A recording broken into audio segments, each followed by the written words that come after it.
শুভ দুপুর বন্ধুরা। আজকে রবিবার, দুপুরে লাঞ্চের মেনুতে কি আছে দেখুন।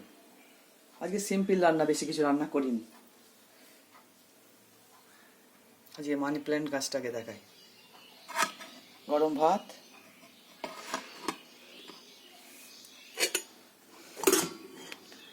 ঢ্যাঁড়স পোস্ত,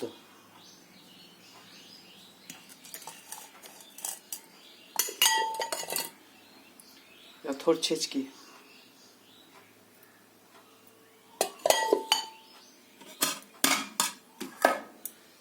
এটা উচ্ছে আলু ভাতে। এখন আলুর ভাতেটা ভাতের মধ্যেই রয়েছে, মাখা হয়নি।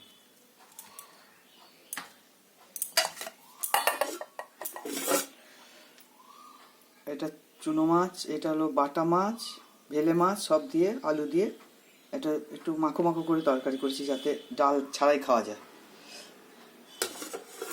আপনারা ভালো থাকবেন, সুস্থ থাকবেন। আমার রান্না বান্না যদি আপনাদের পছন্দ হয়, লাইক, শেয়ার, সাবস্ক্রাইব করবেন।